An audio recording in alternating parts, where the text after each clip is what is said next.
Hey there, Knicks fans. How you doing? It's your boy Jon of the Macri with you for another edition. I would call it a celebratory edition, although we are now officially closer to the beginning of the next thing than the end of the last thing. So I don't know. Well, it'll be a combination, a little bit of celebration because I have not gotten a chance to talk to my esteemed co-host since the deed was done. So yeah, we'll do a little bit of celebrating, but I think this will mostly be looking forward and maybe touching on some big picture stuff. But we're gonna pack a lot into a little bit of time. Jeremy Cohen, hello, sir. How are you? I think I know the answer to this, but how are you? John, I am great. Yeah, there's so much good television on, and we're in the golden. I mean, you got Ted Lasso. What are you going watching? on right What are you now. watching, Jeremy? Yeah. What's on in the Abbott Elementary Cohen just household? wrapped. That was a great season. There's just a lot of things. There's Succession. Oh my God, Barry. Come on, these shows are fantastic. I picked up Barry again. I stopped after good. season 1. I just tried to pick it up again a couple weeks ago. All right, I'm loving this season, and the Knicks are on too. But I'm trying to think what other shows are on. Because it's April, usually shows wrap by this point, and the Knicks usually wrap by this point. But John, I don't know if you know this, the Knicks haven't wrapped. In fact, they moved on to the next round for the second time in 23 years, which is pretty incredible. And it's just awesome for us to be able to say that. And I was watching the game. It was at the 40/40 Club. Shout out to Knicks Fan TV. They had an awesome event there. It was really great to be there to celebrate with people. And I'm with a friend, my good buddy Jordan. We're leaving the club, and our ears are ringing. I'm trashed, right? Like the shots, people buying shots. It got to me, right? I'm done. But it's euphoria. I'm ecstatic. Of course, all these great feelings, and it's just like this is a first round win.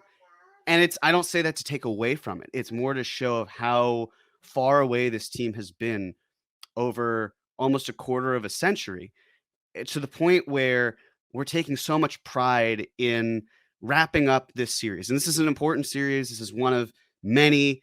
This feels like really the start of an era. I mean, we could talk about 2021 as more of a start, but it didn't have the same core. I mean, yes, there was clearly some players who are on that team who are on this team. There's some overlap there, but something about this feels different.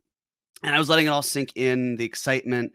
Like, I got no work done on Thursday. If you're listening from my job, I apologize. Like, I just couldn't. How on earth could I possibly process this? And it's funny because I hadn't felt this excited about basketball since really, for the Knicks ever.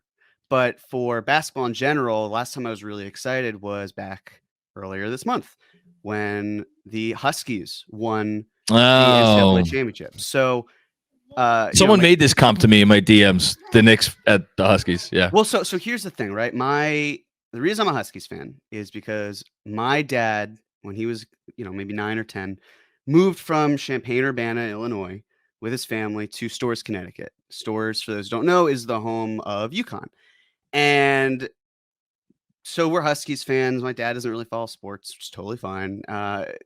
His mother, my grandmother, big Huskies fan. And I didn't think the Huskies were going to win the title. I'll be honest. I just didn't. There's 64 teams. I mean, technically 68. Yeah. And I didn't expect it. And the Huskies won. And I'm feeling great. And the first thing that I want to do when the Huskies are winning it all, is I want to call my grandmother, a huge Huskies fan. And the problem is I couldn't call my grandmother because my grandmother passed away in 2017. And I was thinking about how exciting everything was and how I just wanted to talk with her. And then I'm watching your incredible 5-hour marathon of a live stream. I mean, bravo. Hats off to you. That was incredible stuff. Like, I wasn't going to listen to it. 7 parts, as awesome as that was, and shout out to Andrew for packaging that way, I had to watch it. And I see the joy that you have and the emotions and how, shit, man, it's morning. I don't know if it's the morning stuff, but like, I'm even still shaking a little bit. And just how you're talking about this team, my first thought goes to all of the people who aren't with us, who were diehard fans, who would love this. Just be so passionate about what this team is doing. And then about an hour in, you got Dan Hidalgo commenting about his grandfather, who isn't able to be here. And it was taking the thoughts that I was already starting to feel and putting a face and a name and a person to it. And in those moments, I can't speak for Dan. I can't speak for any of the other people who have lost diehard Knicks fans. The way I felt with my grandmother was I've never felt closer and further apart from her at the same time. Oh, wow. And yet I still could feel like cosmically we could celebrate this. And I just kept thinking about all the people who were celebrating first round wins. And I'm glad that there hasn't been a ton of gatekeeping over those fans online. I certainly haven't seen it. Maybe it's happened, but I haven't seen it. And I just kept thinking about how like a big reason why we celebrate so hard is because we're celebrating for us, but we're also celebrating for the people who are no longer with us, who can't get the ability to do that.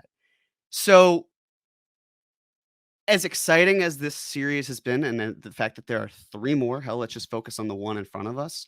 Yeah. I couldn't help but feel connected in a way that to a community that has been nothing but incredible. Just feel larger. And that was that. And now we move on to the Heat. And I tell you, I mean, talk about the years and years of rivalries. I was about to say, I didn't really get to see, and the people who lived through that and the heartache. You've heard. And right, like you hear, I mean, the closest I got to it was the Knicks having confetti on the court because they won game 4 against the Heat. Like that's nothing. But the battles that were faced in the 90s and all of that, and the people who lived through that and aren't able to see another rematch with that same organization, with that same slick back hair, rat faced, lying piece of crap, Pat Riley, like all of that. They don't get to be here. So we got to cheer louder for them, and we'll keep doing it. And it's just, what a season, man. What a season. One, that was beautiful. 2, I was not prepared for. So for some reason, I was not prepared for this morning. You put a lot out there. I want to hit on a couple things. For one, I think I mentioned at some point on during the marathon that like everybody has their family story in connection to the Knicks. Mine is that like my parents separated when I was very young, so like during when '94 was happening. And even moving forward throughout the 90s, like I would watch a game with my dad on one night and with my stepfather on another night. And then eventually the part I didn't add is eventually my mom and my stepdad separated. But again, just like with my biological father, still on good terms. And so I would like maintain my relationship to both of my dads continued through the Knicks. And during the 99 finals run, my mom actually had a connection to someone completely separate who had tickets to the finals games. And I was like trying to pick and figure out who, like, so I brought my biological father to one game. I brought my stepfather to a different game. Through these tickets through my mom, who had been married to both men and was not married to either of them anymore. It's like the ties that bind. Yeah. And just hearing you talk about your grandmother, my stepfather unfortunately passed away like 20 years ago. And my mom sent me a text the morning after this win, saying like you're referring to my stepfather, like your dad would be really like proud of you, like what you're doing with the Knicks and everything, and like he'd be also really happy, obviously. And that was when I got choked up. So that's right, one thing. What? She's right, by the way. Yeah, listen, it's just, again, everybody has these things, these stories. Like you have your grandmother, everybody has their thing. Dan has his thing that he mentioned. Number 2, you mentioned 2021 was the start, but also not really the start. How often do we sit here and we talk about players that development isn't linear? Why doesn't the same thing apply to teams? It's true. Like I think it can, it should, I think what was weird last season, and even this season, if you want to say, it felt like it was on the brink. And like usually you could have ups and downs as a player that's growing, but you don't feel like the player may be on the verge of being out of the league, which is the only appropriate analogy to this team over the last 3 years. So there's that. And then the last thing, and you've did a really good job of putting it all together, reconciling with this amount of excitement and this amount of joy. But not only in like a personal sense for fans, but also from like a basketball sense, like justifying that with it's just a first round series. It's just a first round series. It's just a first round series. And yet I don't know if was it the matchup with the Cavs? Is it the fact that this year in the NBA, I think maybe it's that this season in the NBA where the Warriors almost made it happen last night. Well, no, actually, they didn't almost make it happen last night. They didn't do anything right last night. If the Warriors win on Sunday, it'll be seeds 1, 2, 3, 4, 5, 6, 7, 8 advancing between the two conferences. It's just a crazy year. It's wide open, and with the Heat especially advancing, I don't know. Here's what I know. I know I've experienced in the past first round series victories in the 90s, and I know they didn't feel like this. And I was more young and naive then than I am now. But in terms of like what it meant for the possibilities of this postseason and also moving forward, it did not feel like this. I'm sorry, it didn't feel like this. There is something different about this team this year. Something about what this. And look, for all we know, he could wipe us off the floor. I don't think that's going to happen. We'll talk about it in a bit. But yeah, I think that something about this year is different. That's all. It's hard not to feel like the stars are aligning in some capacity, right? Because yeah.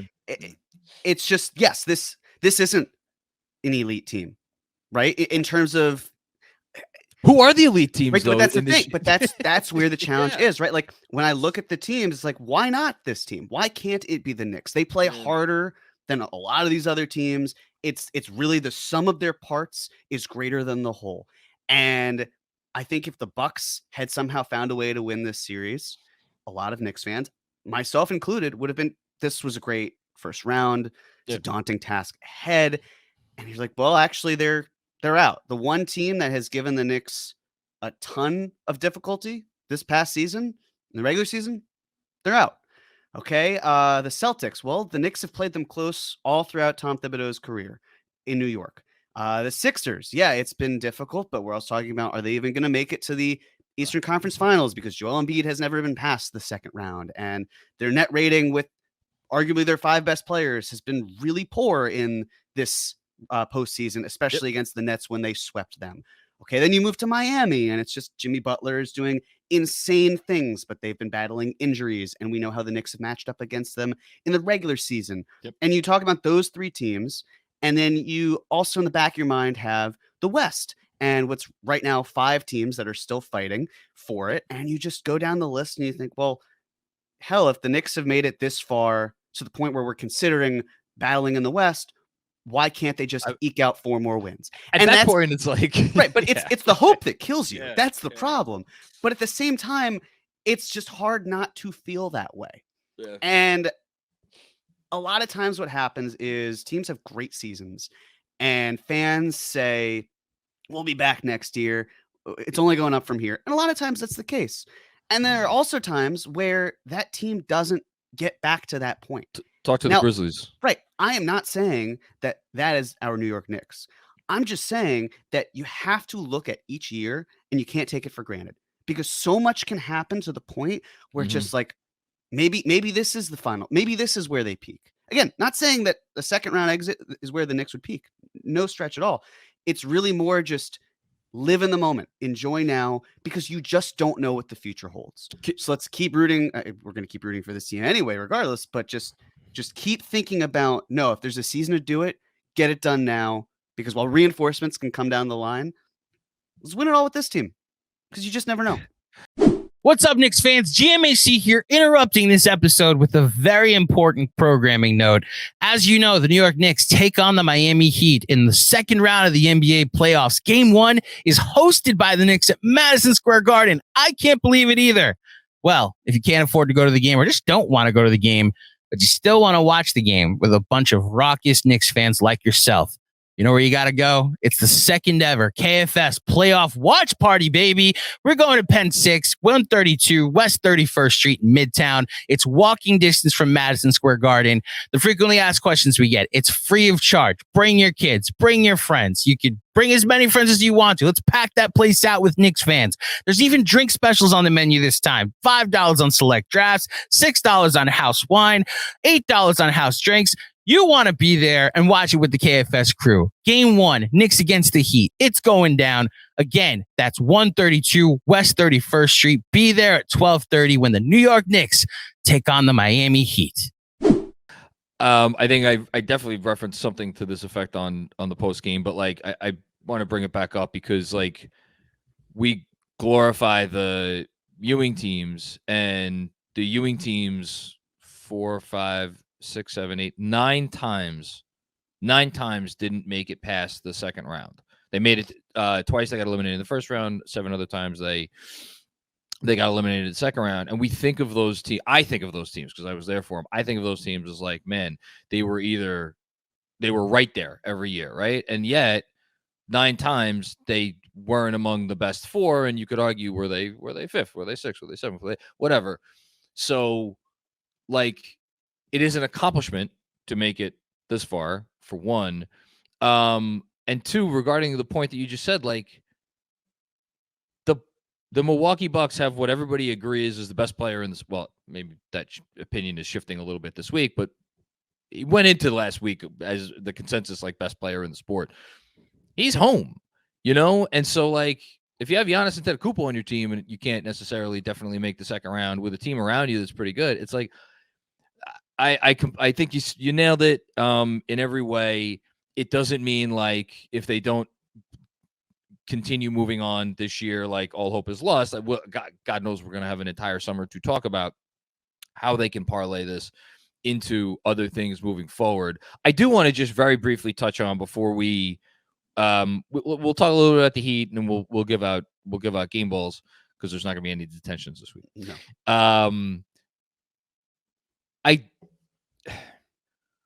I don't want to talk too much about what lies ahead, but I do think that as you look around the league, and we don't have to go through every team, but just like look up and down at the standings and look at the storm clouds that are surrounding one organization after another, and those clouds might not be done yet because there's a second round series between 2 teams you just mentioned, between Boston and Philly.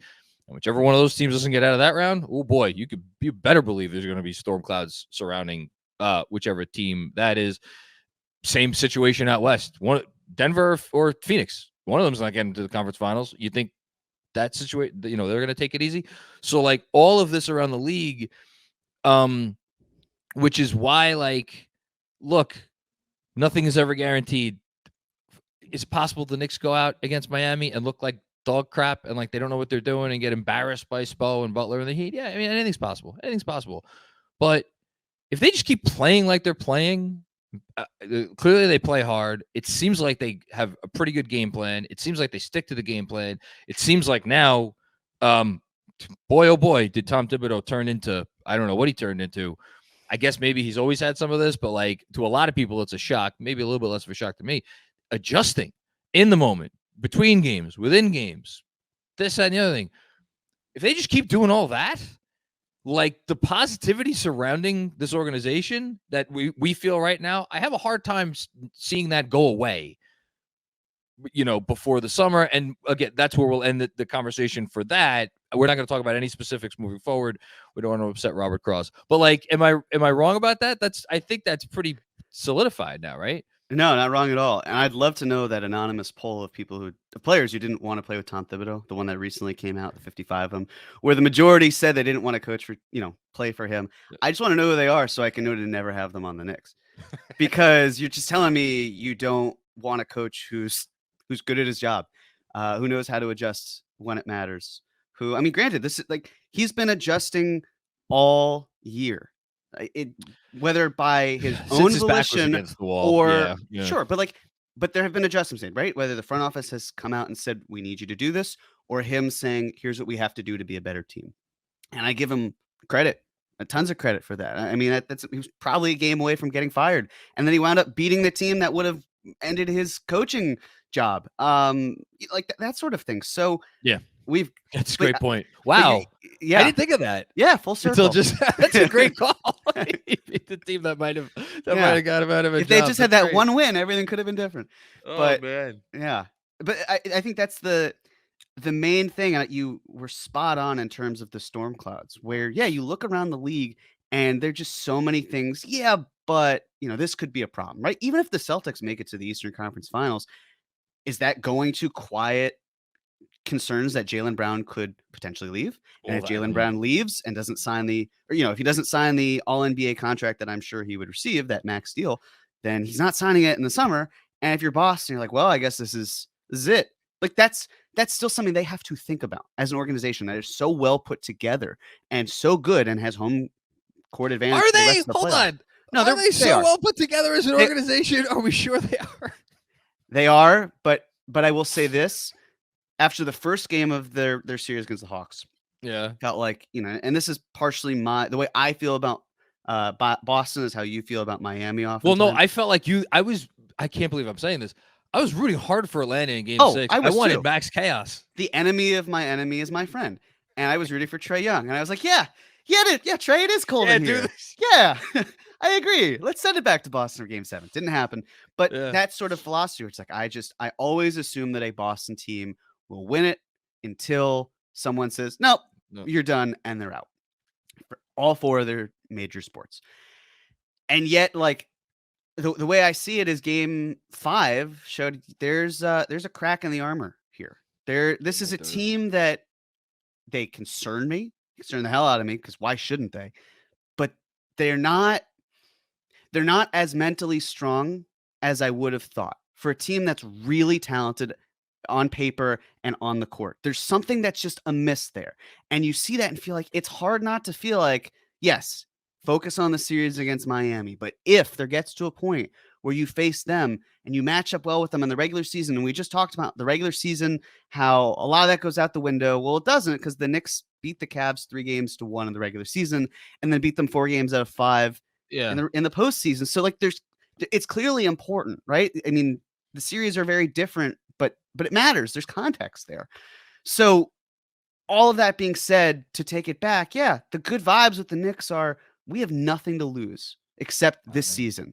Yeah. And for all these other teams, it's the mounting pressure of what happens if we don't win. What's next? Yep. It's nice to feel like we could just enjoy the ride and then say, okay, what's after this? What comes next? Yeah. I hope that's the case. Look, we're acting like we're not going to be massively disappointed if the next series doesn't go our way is silly. I think it's a good transition to maybe talking about the next series and I guess the East as a whole, before we give out game balls, which is, I don't know if people will hear me say this and they'll be like, you're too low on the Knicks. You still don't believe in the Knicks, but I'm going to say it anyway. I think the Boston Philly series is an example of two teams with. Do they have the two highest ceilings left in the NBA playoffs? I mean, Phoenix would probably have a word about that. Part of me would say the Warriors, except man, I don't know. Can you have a high ceiling when you're volatile? Well, but that's the other part of it. High ceiling, low floor though. Because we see when very low floor for the Warriors.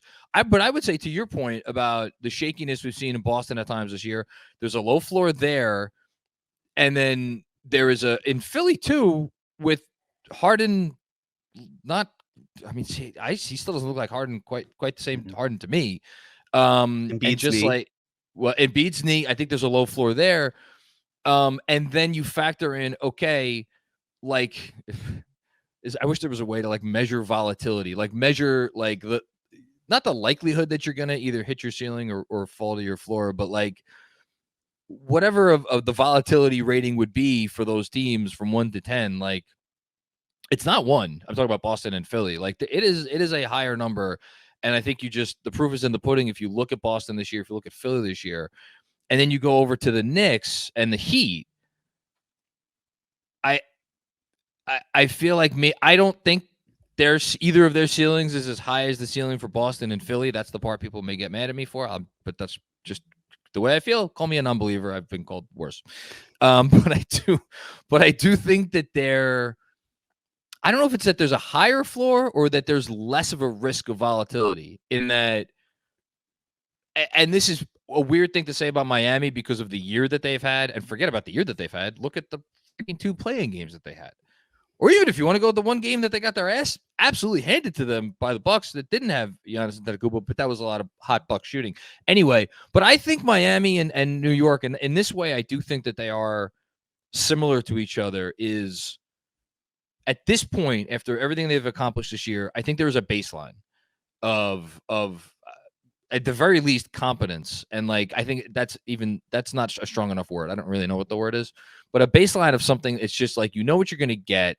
And what you're going to get is, regardless of who you are playing these two teams, it's going to be a freaking slog, and you're not going to have fun. And you need to be locked in, not 90% of the time, not 95% of the time. You need to be locked in 100% of the time, because the 1 or 2 or 5 or 10% of the time you're not locked in, they're going to make you know it.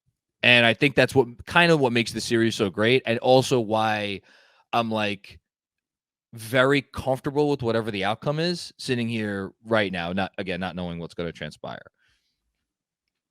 So everything I was saying in terms of how this has been a great season and we should enjoy it, all that, the Knicks should be favored to win this series.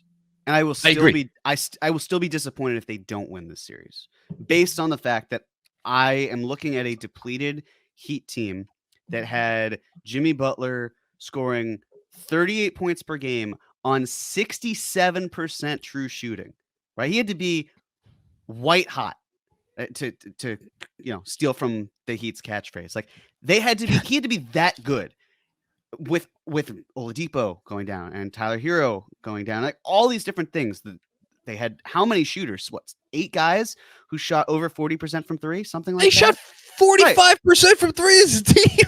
Exactly. And so that's where the challenge is. And you hope that they just regress.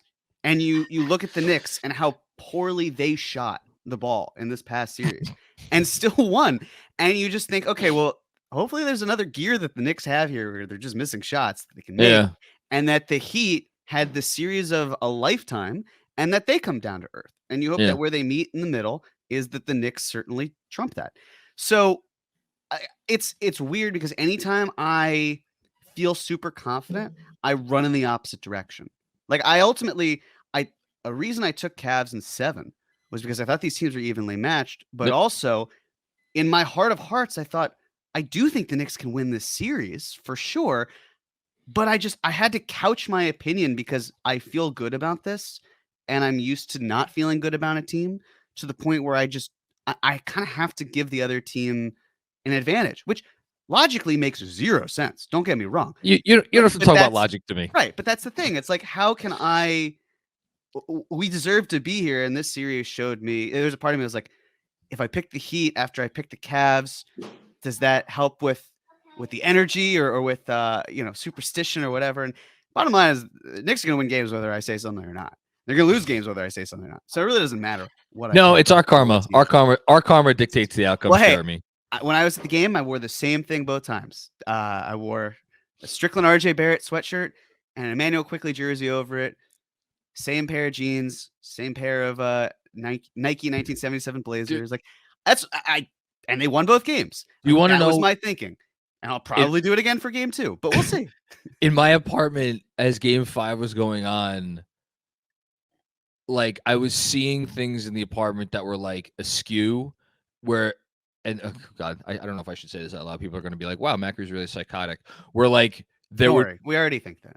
Okay, good. Yeah. Where there's like a few toys on a shelf, but they weren't either parallel or perpendicular to each other. And I would notice it and I'd be like, Knicks just made a basket. I'm not going to fix it now. And then the Cavs would make a basket and be like, okay, now I'm going to fix the toys on the shelf. Because yes, my wife says from the other room, are you serious? Yes, I do have OCD. Thank you for confirming that to me and to our listeners. But like, that's the extent to which we go as fans. But I agree with you. We do not decide the series. The players decide the series.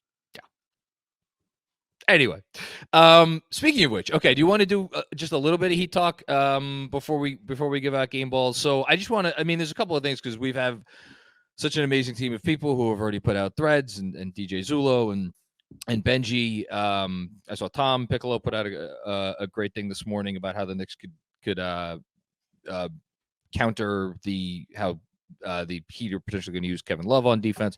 All that stuff is out there. We don't need to get deep into like X's and O's, but I do want to hit on a couple of things.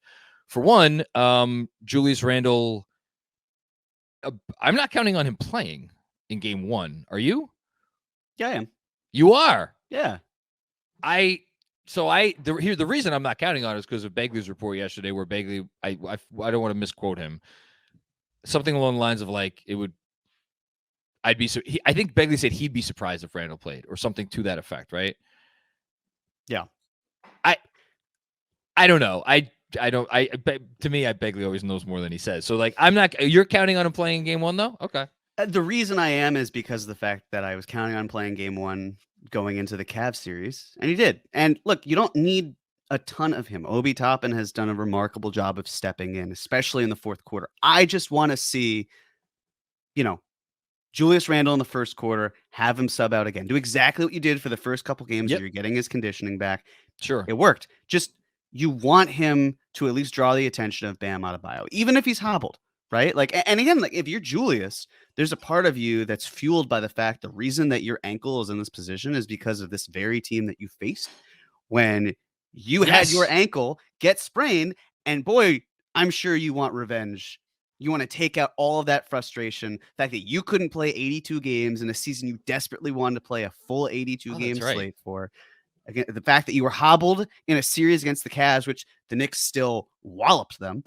You want to come back and be healthy, but you also want to make it as tough on them as possible. And I'd rather have Julius Randle at X percentage, again, as long as the medical team clears him, than I would not having him there, so that Bam Adebayo has one more thing to worry about, which is an all-NBA player who can command double teams and attention in a way that Obi Toppin can't. And Obi Toppin will then play his role, the role that he has mastered in these playoffs, of closing games in the fourth quarter to the point where the Knicks can come away with what I would hope to be, for game 1, a victory, and then game 2, a victory.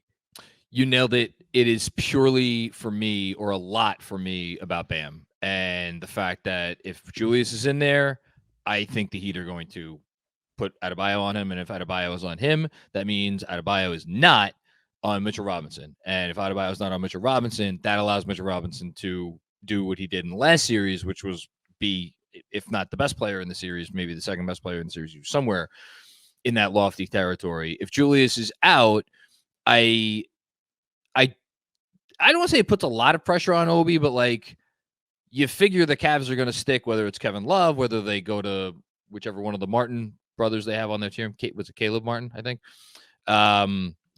Maybe they put him in the starting lineup. Maybe they put Max Strus on Obi. They could do some different things, and they try to hide Love on Quentin Grimes. I could see a lot of different possibilities, but the point is, Obi would then have a weaker defender on him to start, and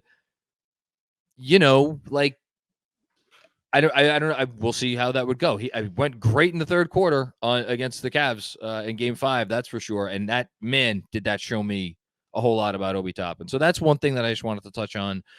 And then the other thing, I guess, is with RJ and Brunson, who I feel like are now tied at the hip when we talk about them, because of how that last series went and how RJ was this incredible outlet every time the Cavs focused on Brunson.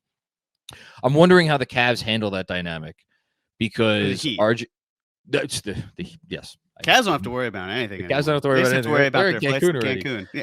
How the Heat handle that dynamic, because there's only one Jimmy Butler, And speaking of which, Jimmy Butler spent a fair amount of time on Julius Randle over the course of this year, especially in the second half of that game that Julius went off for 25 in the first half and ended up with the game winner and 43 points.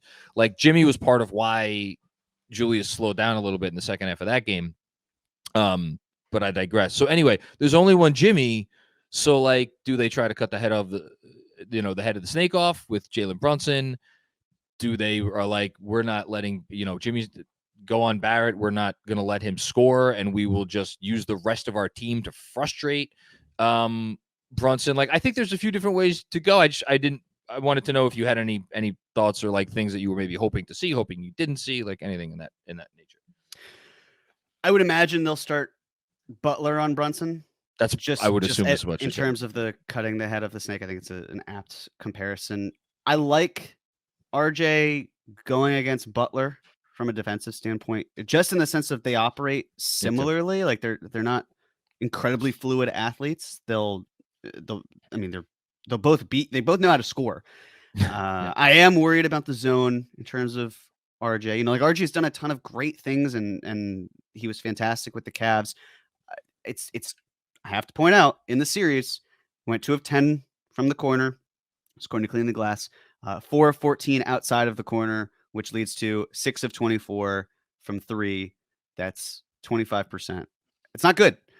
No. The Knicks as a whole were shooting poorly. So I don't mean to say it's just on RJ. It's more that if the Heat are taking away what RJ does best, he then has to pull something out, which is, in this case, perimeter shooting. But ideally not shooting from the mid-range, because that's not really a shot the Knicks would want him to take. No. So you need him to be better there. I mean, the thing that the last series showed is, I thought the 3 best defenders, and please correct me if I'm wrong, were in no order, but also in an order.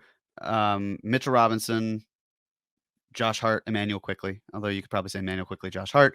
I think RJ deserves to be part of that conversation. Sure. I'm just saying in terms of like the top 3. I'm not saying RJ was a bad defender. He was not. He held his own very nicely, and that was great to see. And the fact he was engaged makes me feel better about this series.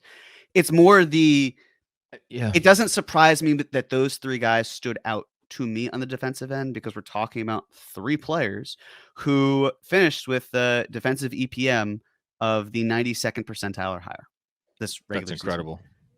That's the Knicks just have excellent defenders to throw at players, and they play without Quentin Grimes, who was not nearly as good of a defender. Which also, I mean, I'm excited to think about what his future holds, because I think he was 78th percentile on defense as a second-year player. Yeah, and that's just because, again, we talk about volatility. Like there are times when he shows his youth, but there are also times when he shows his ceiling. And when he shows the ceiling, he's a badass on that end. Exactly. So matchup dependent, it's more just worry about the Heat getting hot from 3, the Knicks not being able to match that. I think that they could win a game that way. I think Jimmy's good enough to steal a game. But those are 2 games, right? And I think that one of the reasons why the Heat would win those games is because Spo is, I think, maybe the best coach in the NBA. Coach in the league. But Tibbs holds his own pretty well. He's not as good as Spo, but no one else is, in my opinion. So Kerr's great, but also I always feel that we're getting into a different conversation. But no. It's just that good. Between Spo and if you're a Heat fan, you're like, how are we going to win this series? With all due respect to how good their shooting was against the Bucks, and I think I have no reason to believe that their shooting is going to fall off a cliff. I'm sure it'll be pretty good against the Knicks. It's Spo and Jimmy, and Spo and Jimmy in this very specific context.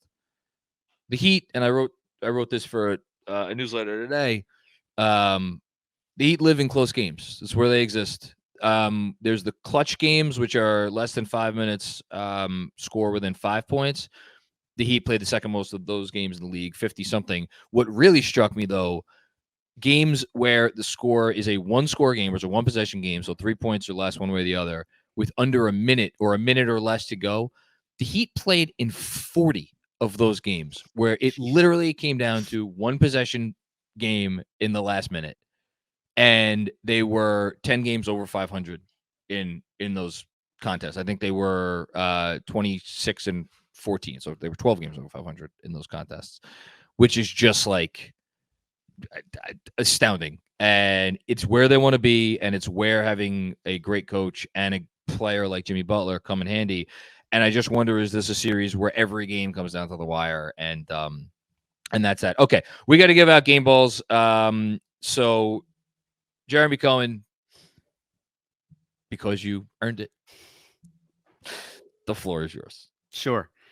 I'm going to go with Mitchell Robinson on this one. It's just phenomenal series from him. The Knicks had the best pick and roll defense in the first round of the playoffs. Yep. The Heat were pretty good. It'll be a fun matchup to see how the Knicks combat with that. But Mitch was just outstanding. Just 11 offensive boards in Game 5, right? Or no, not. Wait, the offensive Heat boards. The offensive boards for which team? For am I going crazy with Mitchell Robinson? He had 18 boards, didn't he? He had 18 rebounds. Yeah, Right. How many were Yeah. on the offensive side? 11, which tied Right. for the second most in Knicks history. In Knicks Exactly. playoff history. So just the springiness and the ability to collect all the misses. And granted, if the Knicks keep missing shots, they've got someone who can at least get them extra possessions in Mitchell Robinson. John, he's going to be 27 years old in a few years, and he'll be making $12.9 million. That's so wild. And the projected salary cap for that year is going to be, I think, $159 million. So that's the beauty of descending contracts, where you get the most out of your player's prime when they are making less money year after year. Incredible stuff. But just purely on the court, he's been dominant. He's been everything you could want in exactly what the Knicks need from their center. I'm just in awe of how good he has become. And I thought he was the best player in the series. He changed so much of what the Cavs were able to do. And he deserves the game ball. He was outstanding. Do I get 2 and then you finish, because we're not giving out the tension, so we have an extra game ball? Do I get 2 and then it goes back to you, or it goes me, then you, then me? No, you get 2 and then I go. Okay. I'm gonna leave. I think there's a clear top 4 guys that I'm gonna remember from this series. So I'll be curious if you agree with me and take the 4th one. But I'm very happy because I don't have to select between these 2, and these 2 are RJ Barrett and Jalen Brunson. I hope that we're going to look back on this series 3, 5, 7, 10, however many years from now, as the series that RJ Barrett arrived. I agree with you that Mitchell Robinson was the best player in the series. And if it wasn't Mitchell Robinson, it was Jalen Brunson, because for as much as we now take Jalen Brunson for granted, he was the leading scorer in the series. And the Cavs geared up their entire defense to stop him, to stop Jalen Brunson. That cannot go unrecognized. And that is why, we could sit here and we could praise Mr. Robinson all we want. I am praising RJ Barrett. We could praise up and down several other players. The fact that Jalen Brunson came through in that situation, and I know he didn't have a great close to Game 5. I know he didn't, there were moments in the series where he was maybe a little less efficient, or he maybe, not hog the ball, but didn't pass the ball enough. All that's well and good. They won the series because Jalen Brunson was on their team. So with all due respect to him, with all due respect to Mitch, I hope we look back on this as the RJ series many years from now, because one, it means RJ will be on this team moving forward, which, boy, talk about 180s. Have I done a 180? And now I'm back on the bandwagon of why, maybe this player is not necessarily, matching salary, as a wise man once called him. It was astounding to watch him put it all together on the biggest stage in every way that we wanted him to put it together.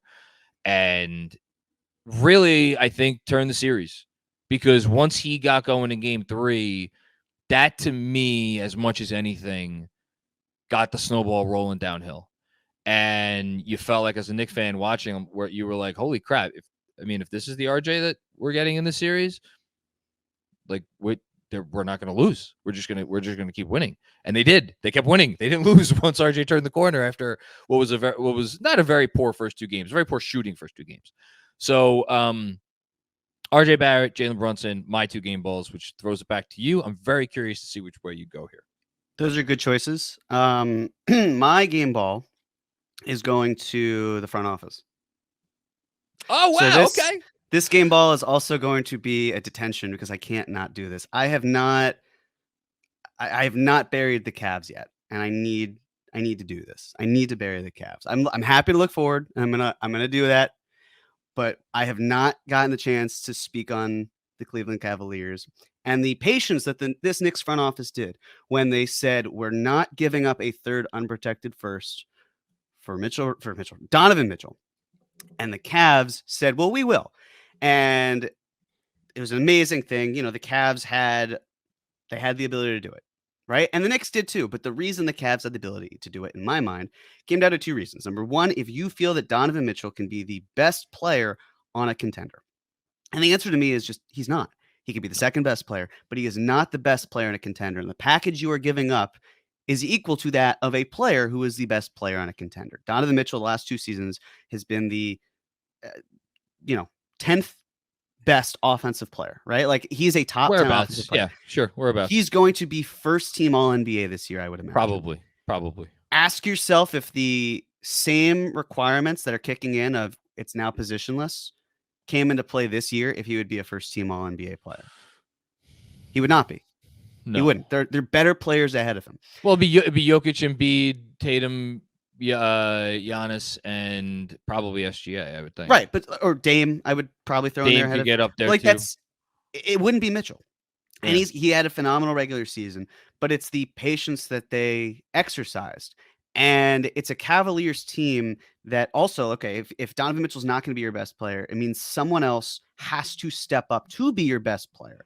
And they would have felt that's Evan Mobley, that Evan Mobley can be a better player than Donovan Mitchell, who in my mind is already a top 15-ish player overall when you account for the defensive part, all this different stuff. You have to account for it. So you need the timeline to align. You know that he wanted to go to New York. He did not push to go to Cleveland. And the front office said, no, we know that this is all about the long term. And fans get worried about trading for stars a lot. And I think the reason they get worried about this is because the way that teams have operated in the past has all been on shaky ground. My gut feeling is that these teams learn through back channeling a year or two before a star wants out that they want out. And these teams then scramble to figure out how they can best accommodate them. And the Knicks are like, we're going to operate on our own timeline because we believe in the people that we have in this building.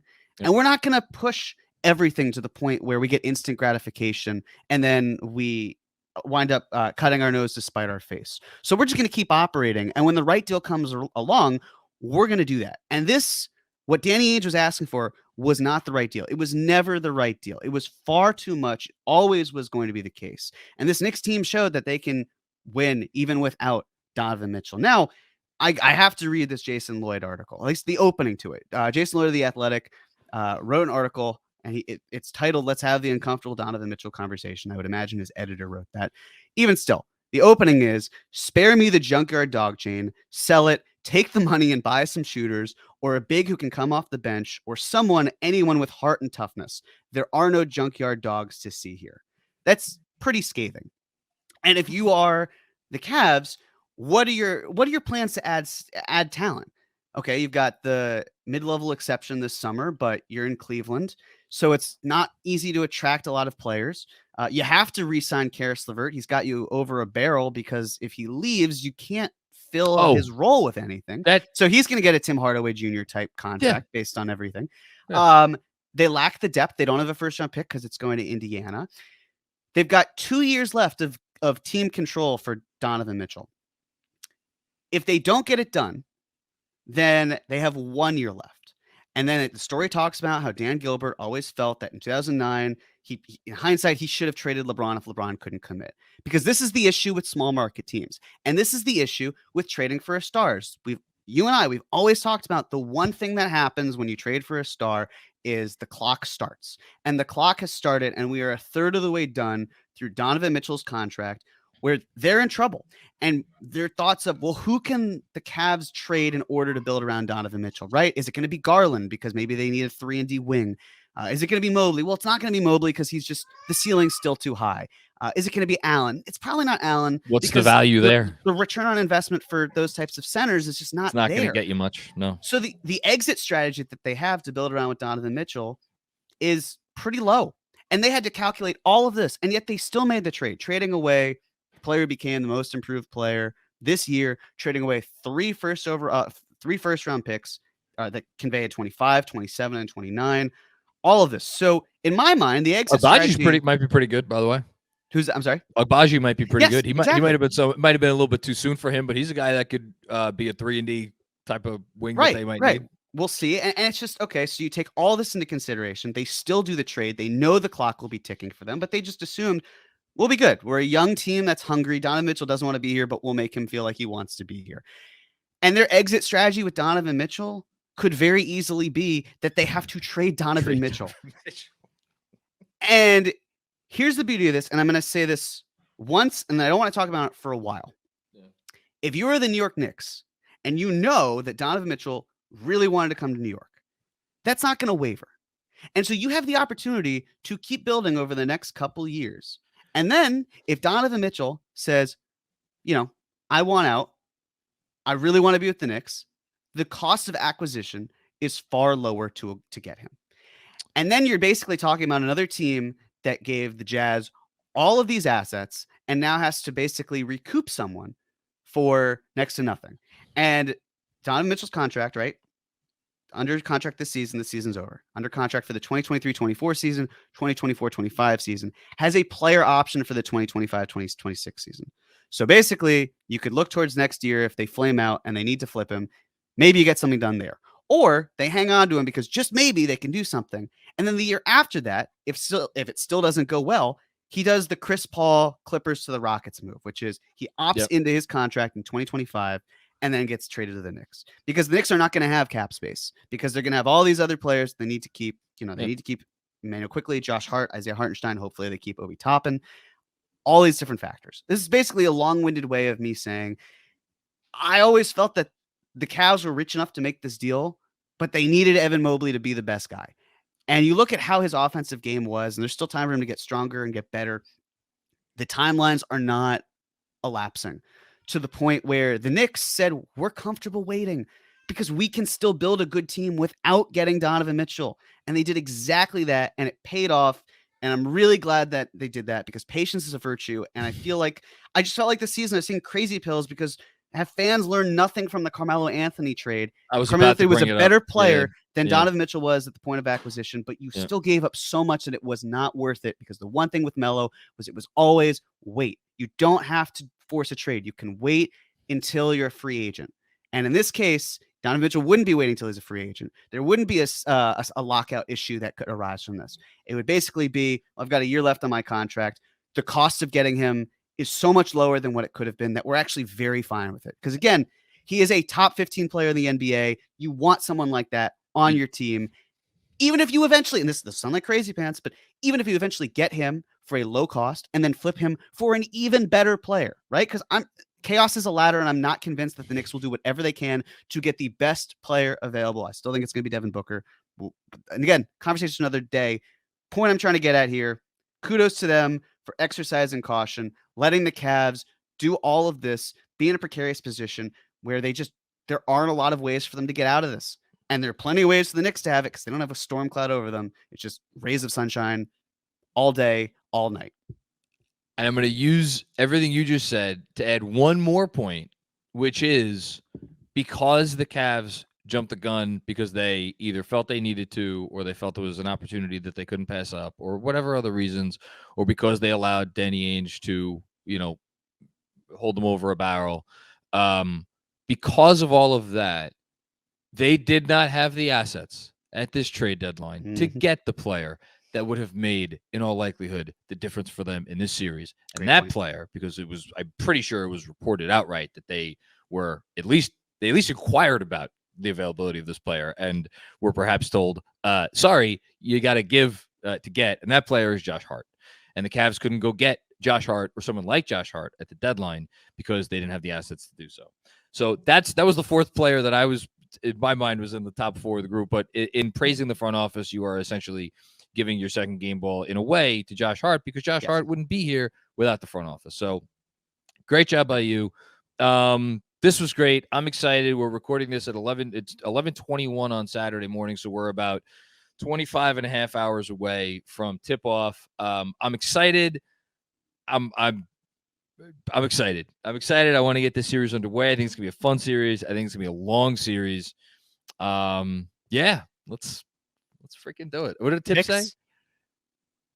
What? Picks? Do you want to do a pick? I didn't know if you wanted to do it. Yeah. We did it for the last one. Let's do it again. I'll go Knicks in 7. Okay. Any reason? I thought the last series was going 7. I was dead wrong. I think these teams are going to be in a lot of close games.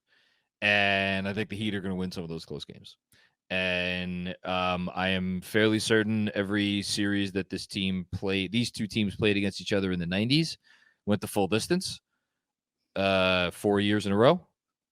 I think these two teams are of that ilk. And I think the Knicks are the better team. So I'm going to pick them to win in 7. Okay. Well, my answer doesn't matter because I'm not Mensa. But if it did, I would go Knicks in 6. Okay. That's where I'm at. All right. I mean, listen, I hope you're right. Hell, I hope it's Knicks in 5. That would be even better. Knicks in 4. Clean sweep. Knicks in 3. Yeah.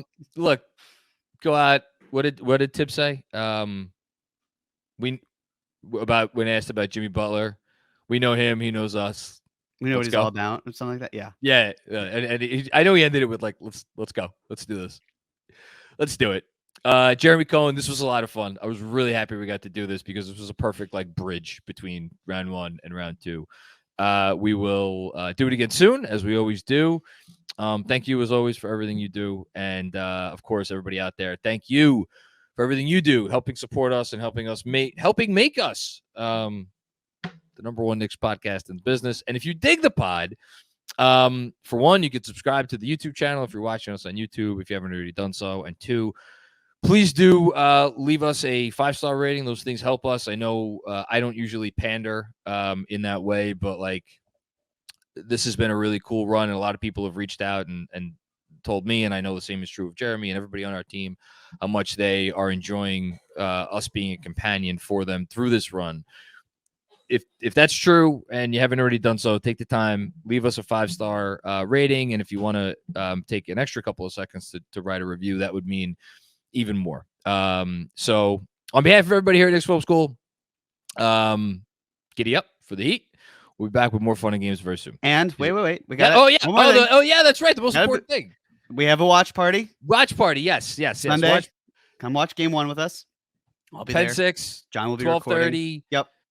Drink specials. We got, I think, what is it, like $5 domestic drafts. I think there's a wine special. I think there's a mixed drink special. All kinds of specials. Good deals. Food. Yeah, all good stuff. Come hang out. There'll be a bunch of Knicks fans there. So yes, Penn 6 on 31st Street for game 1. We will see you there. And I think that's it. All right. Peace out.